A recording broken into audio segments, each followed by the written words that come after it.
So for this project, our group was chosen ophthalmology, and we'll be talking to you guys about what ophthalmology is and the ophthalmologic device we have chosen. In this slide, we just added a few historical background information.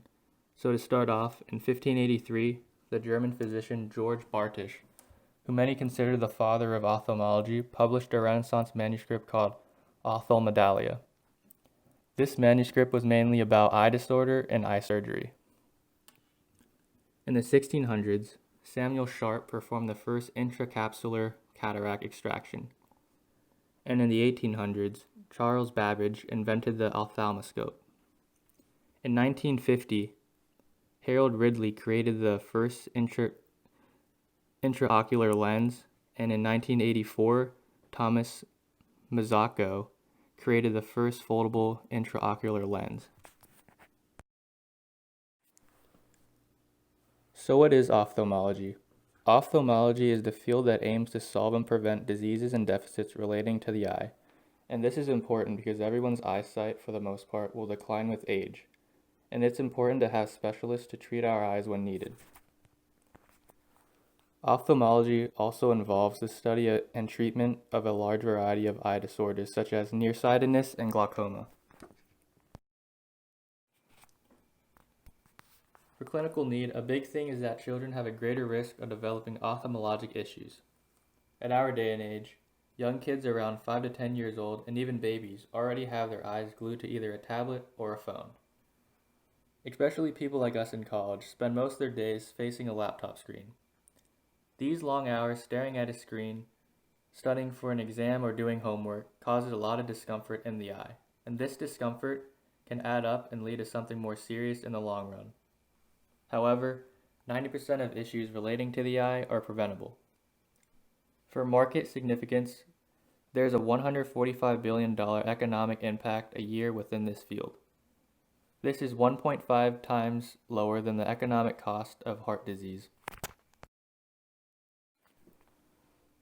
So in the field of ophthalmology, there are many products that help our eyes, such as contact lens, which many people wear nowadays, intraocular lens, and corneal inlays and onlays, which are implantable lens. The product we decided to focus on are Invista intraocular lenses, or Invista IOLs for short, from the company Bausch & Lomb. These IOLs are made from a hydrophobic acrylic material that is commonly used in most foldable IOLs today. We decided to focus on this product because it will allow for a better understanding of where the field of ophthalmology is currently at in terms of intraocular lens development.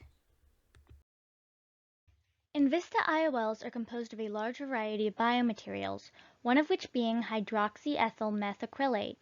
This material was most likely included in the design of this intraocular lens due to its low contact angle of 59 degrees, which is lower than 90 degrees, making the material hydrophilic.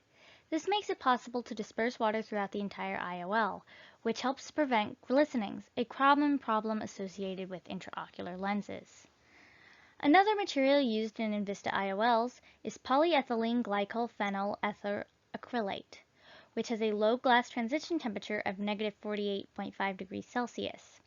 This not only makes the IOL more flexible, but also makes it easier to fold. Styrene is another biomaterial that makes up the composition of Invista intraocular lenses.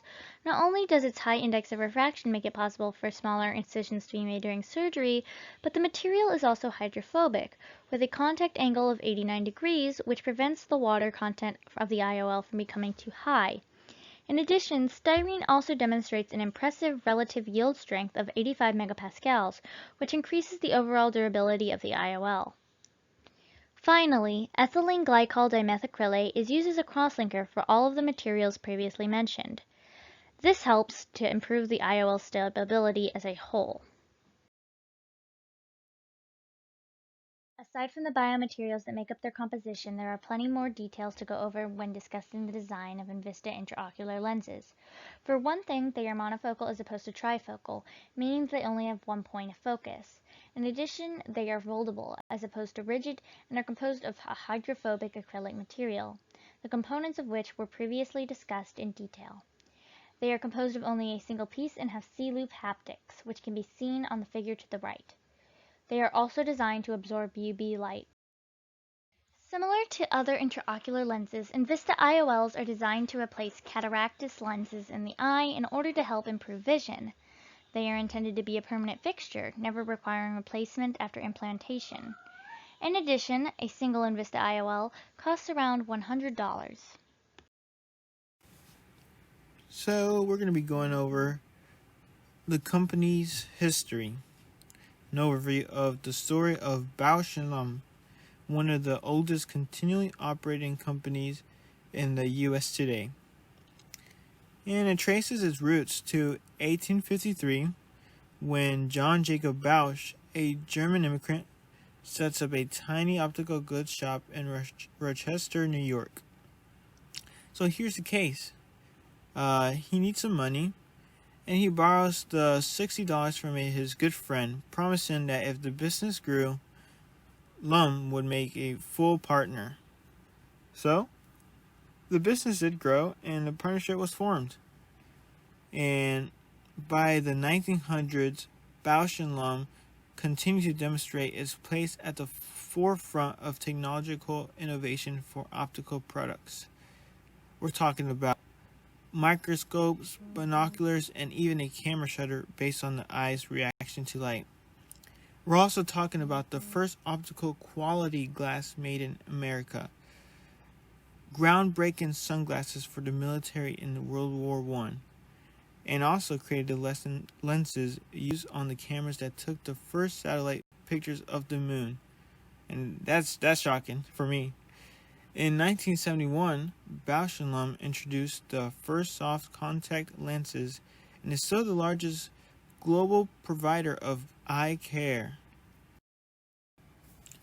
So, from what I said, the company began in 1853 in Rochester, New York, in that small optical shop, and now grew to become a multi-billion dollar corporation with approximately 12,000 employees worldwide, and with products available in more than 100 countries.